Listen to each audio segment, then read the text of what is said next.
Paperback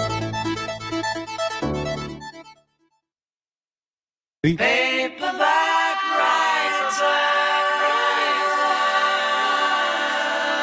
Va ora in onda Alta Tiratura con Alessandro Gnocchi.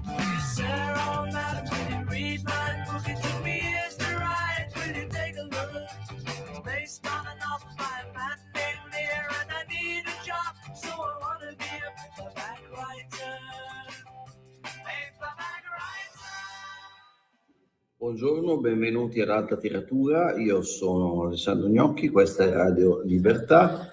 Partiamo subito con una curiosità che mi è stato chiesto via mail di rispondere a questa domanda, cioè se esiste una ricetta per scrivere un libro di sicuro successo. Come ogni uomo di editoria vi dirà, una ricetta simile non esiste.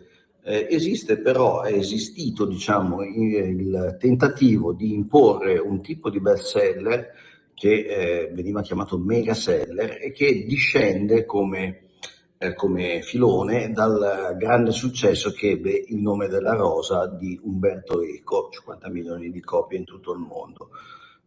Brevemente, allora, in sostanza questo libro deve avere alcune caratteristiche che non sono però sinonimo di successo assicurato, però come modello si voleva un libro che avesse almeno 400 pagine, perché sotto quella soglia il cliente occasionale non lo ritiene un prodotto da professionisti. Inoltre i personaggi della trama, che in sostanza deve essere un'avventura, i personaggi devono essere serializzabili, cioè devono poter apparire in più volumi. Pensate, non so, alla saga di Harry Potter. Certo, se il protagonista Harry morisse nel primo libro, ecco, la saga non si potrebbe fare, il pubblico non avrebbe tempo di affezionarsi e di creare quell'attenzione verso la nuova uscita, verso il nuovo capitolo della saga, che invece è un elemento fondamentale. Forse qualcuno di voi a Milano ricorderà che l'uscita di alcuni Harry Potter fu salutata con delle code incredibili davanti alle librerie del centro di Milano, in attesa che aprissero, e aprivano in maniera speciale a 00:01 per poter vendere il libro immediatamente nel primo minuto in cui era a disposizione per il pubblico.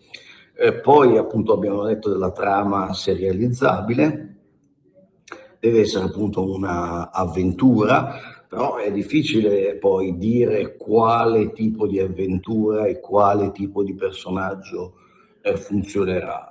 Abbiamo degli esempi: Harry Potter nel fantasy, la Millennium Saga che invece era poliziesca sostanzialmente, e abbiamo avuto, non lo so, altri casi come ad esempio un caso particolare furono le cronache di George R.R. Martin, cioè quel libro da cui è stato tratto Il Trono di Spade. Lì funzionò un po' al contrario, cioè il libro di Martin la saga di Martin era già conosciuta, era già un bestseller, ma non un bestseller globale, e qui è stata la serie a trascinare la saga a un rinnovato successo e a una moltiplicazione delle copie vendute.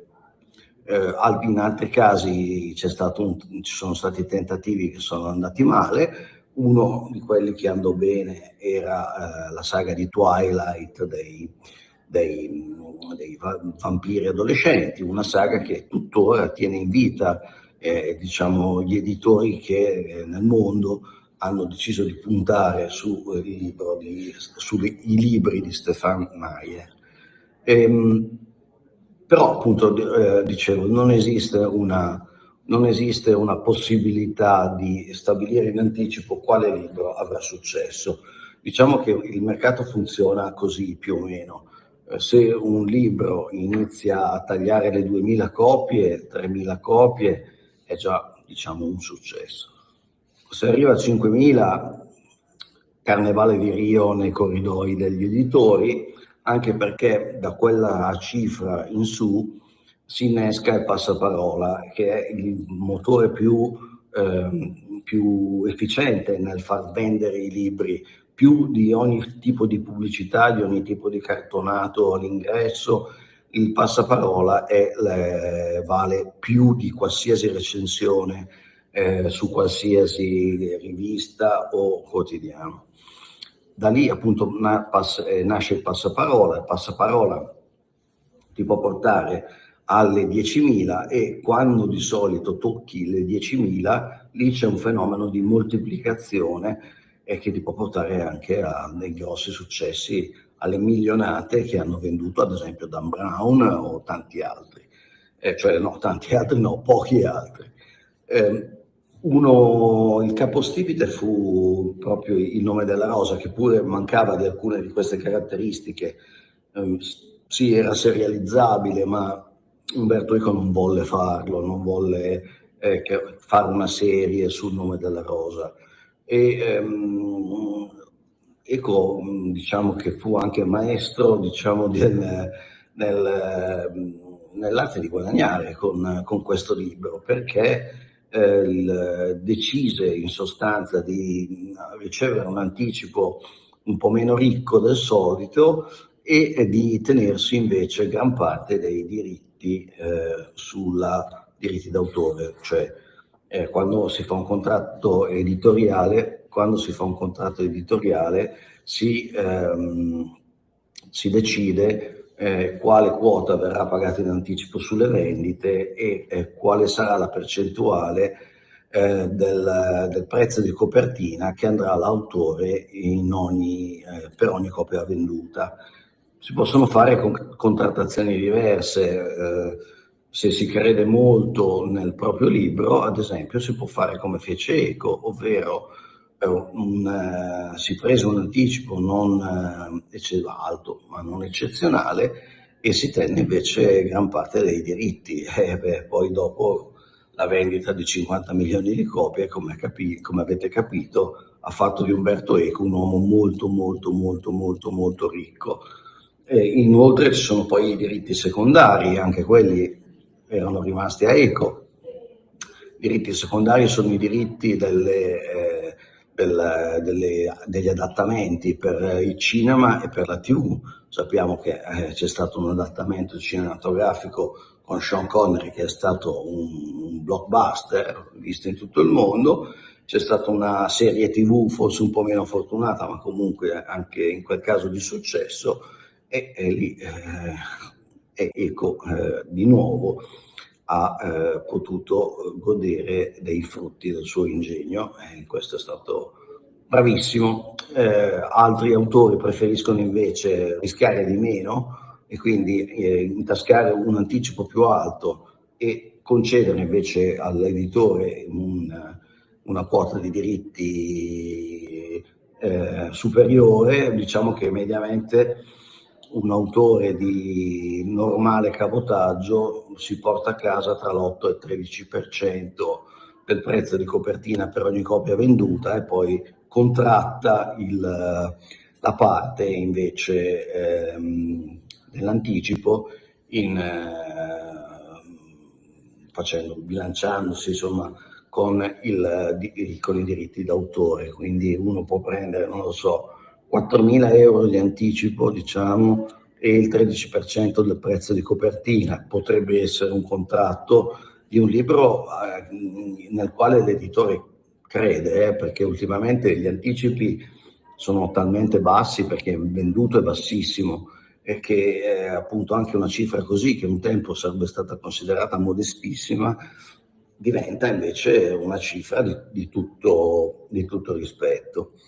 Poi ci sarebbe la questione delle tirature che entra pure nei contratti, è importante perché avere una tiratura alta garantisce che il libro sia distribuito ovunque e di conseguenza molti autori pretendono che ci sia contratto il numero di copie della tiratura minimo. minimo 10.000 copie, poniamo. Questo garantisce l'autore che in tutti i punti vendita d'Italia ci sarà almeno una copia del suo libro a disposizione dell'eventuale cliente. Poi queste cose poi dipende moltissimo anche da come viene collocato il libro sugli scaffali, quindi diciamo non è che la diffusione a tappeto sia una garanzia di per sé di vendita sicura.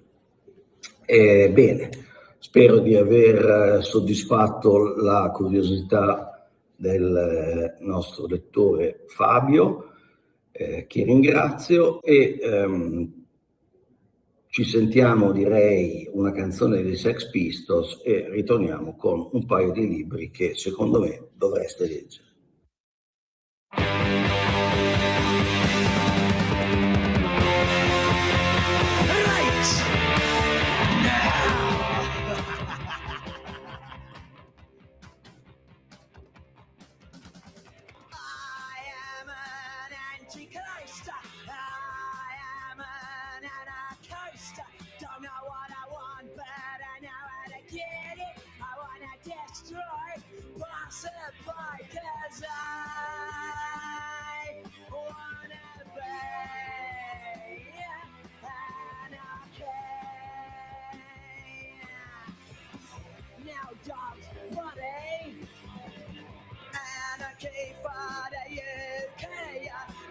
Sometime maybe I give a wrong time, stop a traffic line. Your future dream is a shopping scheme, 'cause I wanna be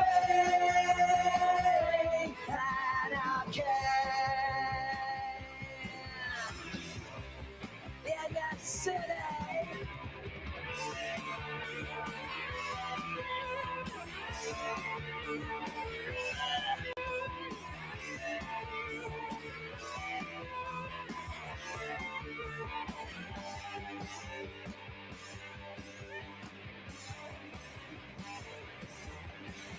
Many ways to get what you want. I use the best, I use the rest, I use the enemy, I use anarchy, 'cause I wanna be anarchy.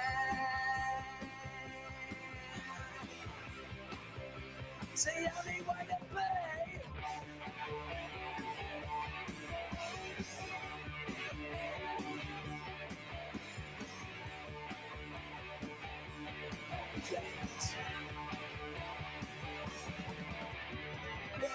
Resist the MPLA, or resist the UDA, or resist the IRA. I thought it was a UK, or just another country. Another council tenancy.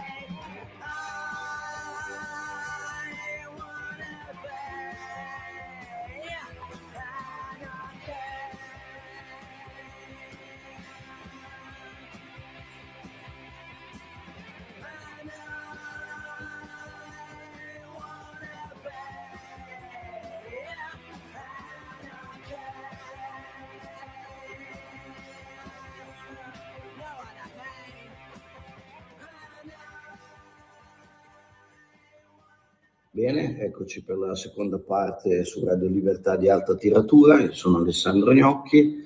Questa volta parliamo di due libri in questa spezzone, questa è la seconda parte di trasmissione. Il primo libro di cui vi voglio parlare è un libro di Herta Müller, si intitola Una mosca attraversa la mezza foresta, storie di regime, esilio e libertà.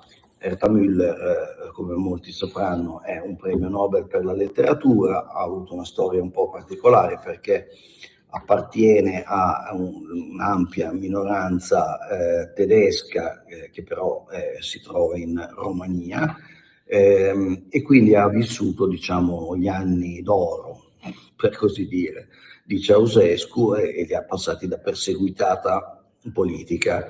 Peraltro, come dire, ha potuto vedere anche le due parti della persecuzione, quella diciamo comunista che ha subito in prima persona, ma non dobbiamo dimenticare che Herta Müller, come lei stessa ha raccontato, aveva un padre nelle SS e quindi ha potuto vedere anche diciamo il punto di vista del carnefice di estrema destra.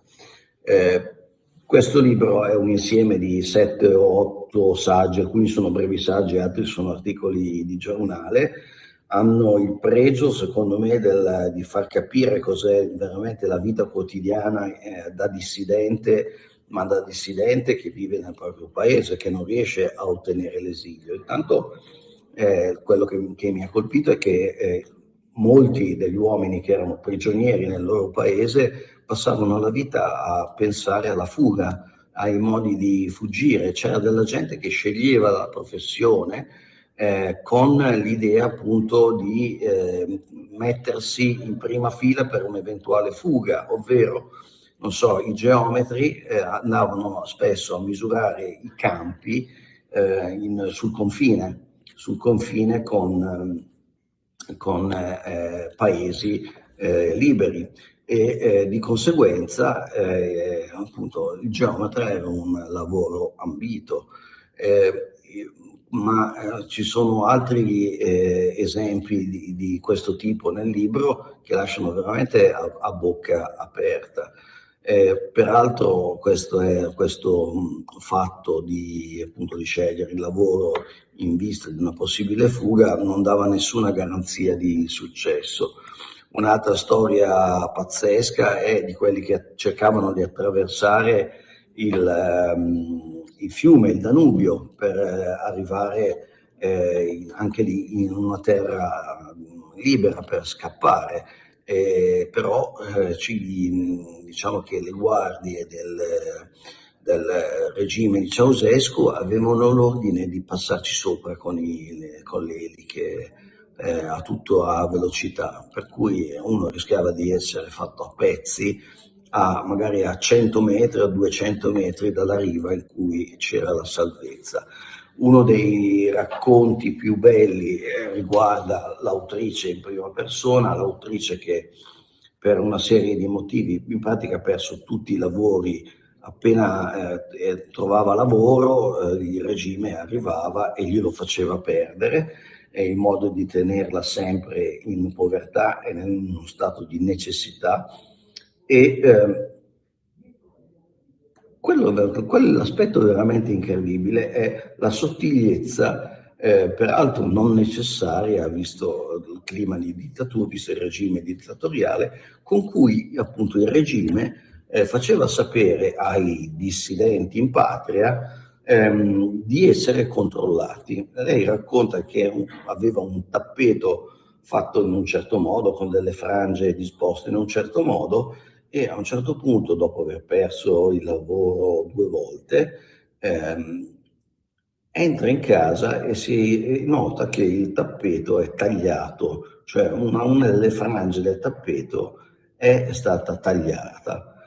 Dopodiché, non so, pensa inizialmente che sia stato un incidente mentre faceva le pulizie o qualcosa del genere, ma anche il giorno successivo trova un'altra frangia del tappeto tagliata, che è come dire, da parte dei servizi segreti, come ricevere il messaggio: noi entriamo qui quando vogliamo e facciamo quello che ci pare e piace. Ma forse la cosa più scioccante è i dialoghi che lei aveva in continuazione in realtà con i membri della polizia del regime, cioè veniva convocata in continuazione, anche se non aveva commesso niente, solo per tenerla sotto pressione. E c'è un colloquio che giustamente è riportato anche nella quarta di copertina, perché effettivamente spiega molto il clima di disumano che c'era nel regime di Ceausescu, nei regimi comunisti in generale. Ve lo leggo. La gente che mi interroga dice: chi ti credi di essere? io dico un essere umano come lei, al che lui dice questo lo credi tu, chi tu sei lo decidiamo noi. E così era anche in quella dittatura e così è e sarà in tutte le altre dittature, cioè le dittature sono capaci di penetrare a un livello psicologico, diciamo, tale da farti sentire come loro decidono di farti sentire, un uomo inutile, un uomo controllato, un uomo da controllare, un uomo che è sbagliato, che non va bene per quella società. Insomma, hanno la capacità di colonizzarti la fantasia e il cervello. E questo è terrificante perché toglie dignità all'essere umano, anzi dignità nel senso di mancanza di dignità è proprio quello che salta fuori un po' in tutte le pagine del libro, no? La dignità negata. Ci sono poi delle parti appunto sulla Germania nazista che pure richiedono una riflessione profonda, perché qua lei prende in esame soprattutto il fatto che la Germania si sia dimenticata dei suoi esuli, cioè non di quelli che non potendo combattere in altro modo il nazismo sono andati all'estero. Willy Brandt fu uno di questi e al loro ritorno furono accolti un po' come traditori, cioè come gente che era fuggita, era gente che era fuggita per evitare di finire nei campi di concentramento. Però appunto questo atteggiamento, come dire sei un traditore, è una cosa che lei spiega molto bene, è un passaggio psicologico e che poi diventa sociologico e politico molto sottile. Vi invito a leggere questo libro che è molto profondo e a differenza di alcuni libri di Herta Müller è anche di una leggibilità assoluta perché sono scritti riservati a giornali e a riviste. Certo ci vuole un bel fegato per pubblicare un pezzo così, mi piacerebbe tanto averne. Passiamo al secondo libro molto più rapidamente, il nuovo numero della rivista The Passenger, che è edito da Iperborea, che sapete è quel editore che si è concentrato con grandissimo successo sugli scrittori del nord Europa, gli islandesi, i finlandesi, e anche la collana principale di Iperborea ha quell'aspetto che si distingue tra mille, no? Molto verticale, molto colorato. Iperborea pubblica una rivista che si occupa normalmente di un luogo raccontato dagli scrittori e dagli esperti di geopolitica. Questa volta il numero è dedicato all'Artico. Questo numero è fatto prevalentemente da narratori, ma vi farà capire sostanzialmente, anche grazie a delle bellissime cartine, illustrazioni che danno un sacco di informazioni, appunto vi farà capire perché è così importante la questione della Groenlandia e delle rotte del Mare del Nord. Si sciolgono i ghiacci, passano le navi, ci sono vie commerciali completamente nuove e molto convenienti e c'è inoltre una ricchezza incredibile del terreno, sia quello della Groenlandia sia diciamo in mare aperto. Qui ci sono tutti, ad esempio, le terre rare della Groenlandia, ti fa vedere i minerali, i combustibili e tutto quanto. La parte russa della regione artica, e poi ci sono dei racconti molto belli su come si vive in quei luoghi, come si lavora, cosa fanno i cacciatori o i pescatori della Groenlandia, che la caccia e pesca è l'occupazione principale. Insomma, ci sono tutte le prospettive del nord che noi associamo al ghiaccio, ma che a causa del riscaldamento climatico in realtà è una terra in grande mutazione. Quindi vi invito a leggere questi due libri, sono due letture gradevoli, prendete con le molle quello che dico, perché stiamo parlando comunque nel caso di Delta Mulla di tragedie, ma diciamo molto ben leggibili e molto che lasciano tutte e due qualcosa, informazioni o pensieri che è importante coltivare. Ciao.